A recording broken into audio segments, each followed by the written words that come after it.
complementary and alternative medicine therapy, diet enhancement products. Diet enhancement products.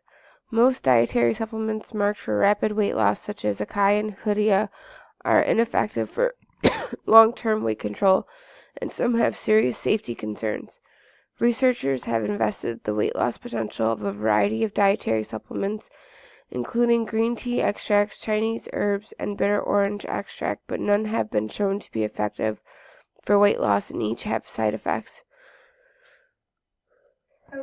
Acai berry, bitter orange, green tea, caffeine, Euthydra, Orlistat, Lorcaserin, Contrave, Saxenda, and Phentermine are all examples of diet enhancement products. Historical background: 20th century.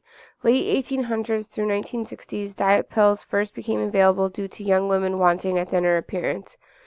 Fat reducers based on a thyroid extract increased metabolic rate, caused many harmful side effects such as increased heart rate, weakness, chest pain, high blood pressure, death. In 1930, nitrophenol became popular, which has thermogenic effects on the body.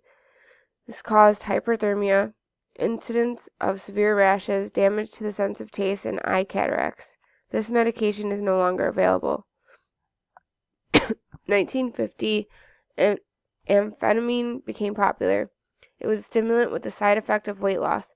United States started prescribing high risk for abuse and neurological and psychological effects. In 1965, amniorex fumarate was formulated but triggered pulmonary hypertension and was withdrawn from the market.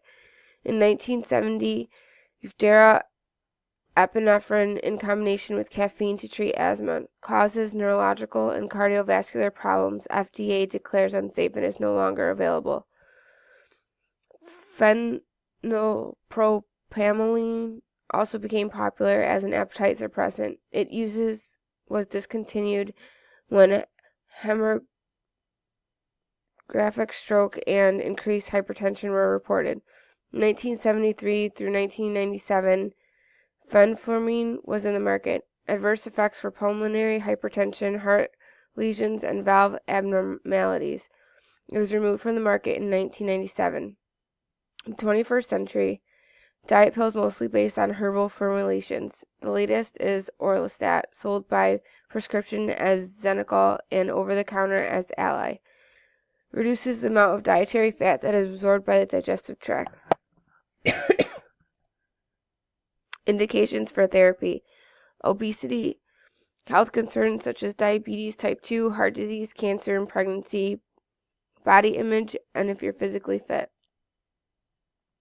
Contraindications: history of heart disease, coronary artery disease, heart rhythm problems, congestive heart failure, stroke. Severe or uncontrolled high blood pressure, overactive thyroid, glaucoma, extreme agitation or nervousness, a history of drug abuse. If you take other diet pills, MAO inhibitor in the past 14 days, pregnancy. Speak to your doctor before taking diet enhancements if you have the following: heart disease or coronary artery disease, a heart valve disorder, high blood pressure, diabetes, or kidney disease. Side effects and adverse reactions. Call the doctor immediately if you're feeling short of breath even with mild exertion, chest pain, feeling like you might pass out, swelling in your ankles or feet, pounding heartbeats or fluttering in your chest, tremors, feeling restlessness, trouble sleeping, unusual changes in mood or behavior, increased blood pressure, severe headache, blurred vision. Common side effects may include itching, dizziness, headache, dry mouth, unpleasant taste, diarrhea, constipation, stomach pain, increased or decreased interest in sex. Who can benefit and how? Anyone who wants to maintain a healthy weight. This includes obesity, anyone with a serious health condition such as heart disease, hypertension, type 2 diabetes, gallstones, asthma, cancers. Preventative measures to maintain a healthy lifestyle. Helps lower your risk of developing these health issues. Body image and self-confidence. And it also gives an energy boost. Referencing real life, caffeine consumption and human health. Caffeine is a widely consumed dietary ingredient that will continue to help or to keep its presence in products that fill grocery store shelves. The majority of the human studies that have been conducted in the past decade have demonstrated that moderate caffeine consumption poses no significant health risk to most consumers. Caffeine acts mainly upon the central nervous system, stimulating wakefulness, increasing concentration, and decreasing the sensation of fatigue. Slightly increases blood pressure and plasma concentrations of homocysteine and cholesterol. There is no association with the incidence of hypertension or promoting the development of atherosclerosis in the general population. Caffeine intake at varying higher levels is linked to a number of potential health benefits as well as to some health concerns of high caffeine consumption in children and pregnant women. Positive effects include a negative association with the incidence of type 2 diabetes, as well as assisting in weight management. Reference page.